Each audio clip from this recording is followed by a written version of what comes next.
What's up guys, welcome back to the Zeusdaz Unemulated retro game channel, and I go by the name of Zeus, and for this shit game time I'm going to bring you Final Fight on the Commodore 64. I know most versions across all the home computers such as the Spectrum, Amstrad, Commodore 64, Amiga and Atari ST, which were the main 5 computers back in the day. I know all of them were pretty shit, and I hear endlessly how everyone was upset about the Amiga conversion. I can understand that up to a point. The playability wasn't very good. It was a huge amount of slowdown to the point if there's too many enemies come on the screen, you get trapped in the corner, you can never get up. But the characters were drawn very well. It looked extremely like the arcade version. I thought from that point of view it was very good, but there was no music in the game, which left it very empty. And as I said, it was too much slowdown. If they cut a few enemies out, you might have actually got a game that played a little bit better, but in the end the playability was what let it down. But for me, the worst version out of the lot, the shittest version out of the lot, was this. This was developed by, well, there you can see it was converted by Creative Materials, coding Mike Hutchinson, graphics by Andrew McCarthy, and Uncle Art did music and sound effects, yeah, whoever that bloody was. 1991 this came out, so this was really in the twilight days of the Commodore 64 now. We're getting to the point where the 8-bit machines were dying off. The Spectrum version also wasn't brilliant, but the characters were drawn very well. This version is absolutely shite. It's not playable whatsoever, and we're going to get straight into it because it's a shit game time and it's not worth a very long upload. I will give it a rating on the shitometer at the end, so stay tuned and we'll work out on the way what it deserves. Okay, we've got to select our player now. As you can see, that's not too bad, a bit blocky, but that's the Commodore 64 for you. So we'll go with what most people usually go with, and what I go with anyway, and that's Cody. Seems to be the best all-round fighter. Yeah, thank you. Okay, as you can see straight away, look how blocky these characters are. I can't get any response from them either. The characters themselves, they all look the same. I know these two enemies are supposed to look the same, but as you go through the game, what are you doing to him? As you go through the game, the characters, no matter what baddies they are pretty much the same looking, which makes it very boring. So you can't, there's just no response. Everything is around a second delay. You can see the graphics are blocky, but that's the usual Commodore thing though, isn't it? But these are exceptionally blocky. The characters are poorly drawn as far as I'm concerned, and you just can't see fire, boom, then I don't even know, it's just so unplayable. It's fucking awful. It really is really bad. So even if you press the fire button, it doesn't do anything. You seem to have to stand still before you can. There's a jab, there's a few jabs. Everything is so rigid. It's like playing with characters that are made of wood. Everything's just stiff. There's just no control at all. It's fucking awful. No in-game music again, that doesn't help. And it's just so unresponsive, it's not even funny. I played Double Dragon 1 on the Commodore 64, we know how bad that was. But at least when you press the fire button you immediately got a response. But this, it just can't do anything. I don't even know what I'm doing, to be honest with you, unlike the other versions. I had some idea of the moves, but what am I doing there? Smell my BO?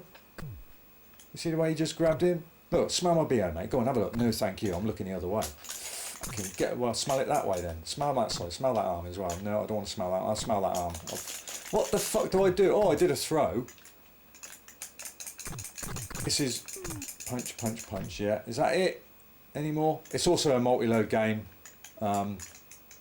which is a big turn off for me. It's not so bad when you got a good game, but look at that, he kicks me, and then about what seems to be an hour later I actually fall to the ground. Right, fire. Whoa, let me do it. Fire, delay, boom. Oh, it's such an ugly looking game. I don't even know why I'm pressing the fire button and the directions, because nothing seems to happen. It's... Oh, I can't even get out of this corner. Right. What's down and fire? Down and fire. Oh, I'm going that way. Down and fire. Oh, a super kick. Let's try that again. It's gone that way again. Down and fire. Oh god, it's so bad. Oh my goodness. And this was about 10 quid, I think. I don't know if it came out on disc, but it was about 10 quid for the tape. It's sort of fucking US gold. What is their problem with publishing shit conversions? Honestly, I'll tell you what the problem was. All the problem was is for them, they just wanted to make a quick buck. No effort. They just publish any shit on the back of a good name and think, the Muppets will buy that. And if they're young enough, Mummy or Daddy will buy it for them for birthday or Christmas. They won't complain. You know. Press fire. Do I really want... Alright. Cody again. And Cody's actually in a brown outfit. On the title screen he was in white. I don't know if you can swap characters halfway through when you lose a life, like the other versions. I have this is it just reminds me of 3 pieces of shit scrolling across the screen.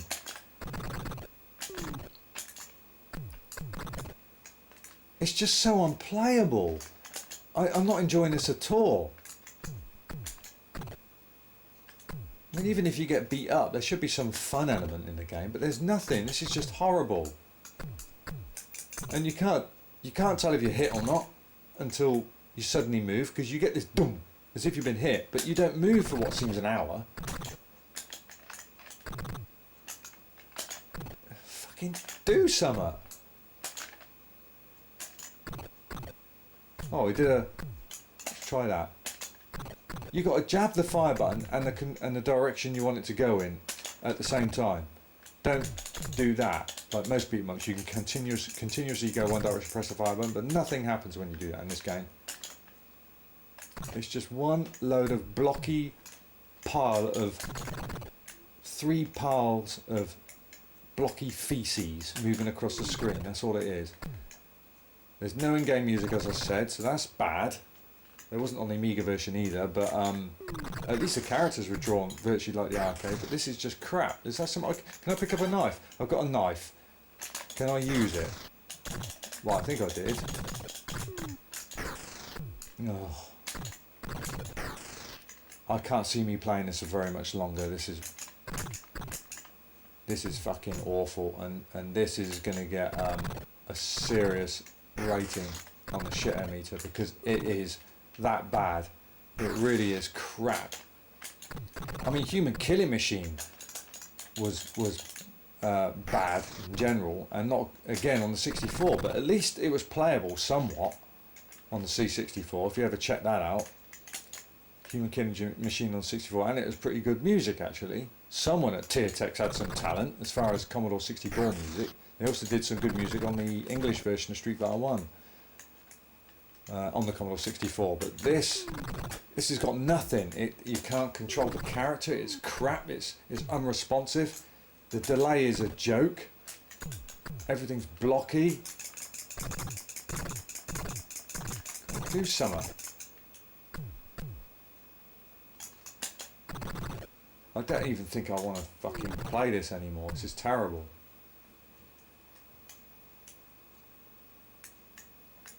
Where am I going now then? Oh! Wow, I got a stage without it loading extra bloody time. Extra multi-load. Can I beat these boxes up in the arcade? You can. Oh yeah, I can. Got a knife. So they've included some of the weapons and the boxes you're supposed to punch. Oh, I got a drain pipe. This will be interesting. No, I did have it. Oh Jesus! I don't even know if I want to play this anymore. No, I don't. Well, there we go. It's not giving me enough time to do it anyway. I don't want to play this anymore. It's that fucking bad. This is one of the worst games I've ever played on any of the formats, and well deserved to be in the shit game time category. It's just absolutely fucking whack. No music at all. A little tiny bit on the title screen, but it's shit. The playability is crap. It's over blocky even for the Commodore 64. Multi-load levels. There's nothing I can say about it. That's good. The graphics, I said, the characters look like three piles of shit walking across the screen. They look the same in a way, apart from a slightly different colour. The time delay for every time you pull a move is a joke. It seems forever. It's about a second, and you can't tell when you got hit until the noises happen, the clunk, and then you move. Then you fall to the ground. It's just shit. It really is a bad game. So I'm going to rate this on a shitometer now. At least Double Dragon 1, that had very good title music. I thought it had a very good title screen music on that, but the rest of the game is pretty shit. But as I said, at least when you press the fire button, you can actually do the moves. But no, this is fucking awful, even for the Commodore 64 standards. Even if it's an 8-bit machine, it's pretty fucking awful. So let's have a look. Blah blah blah. Again, a little bit of title music. Playability is shit. It's just unresponsive. It was a £10 release. It's just fucking whack. So with that in mind, I'm going to give it 0 to 100 shits on the shitometer. I'm going to give it, 95 shits. 95 shits on the shitometer. Well deserved. Why didn't I give it 100? Makes you think, doesn't it? Why didn't I give it 100? I have no idea. Even the title music isn't that good. But it's an 8-bit machine, as I said. So it's what can I say? It's just fucking crap. Use the blank cassette for something else if you've got it on tape form. But yeah, 95 shits. I think that was well deserved. It's a terrible game. Stay the hell away from it. Try one of the other versions, but don't go near this version. They didn't put any effort into it at all. It's crud. It's shite. It's well deserved. 95 on the shitometer. It's just one big pile of diarrhea. Okay guys, I hope you've enjoyed that shit game time. Until next time, take care of yourselves and happy gaming.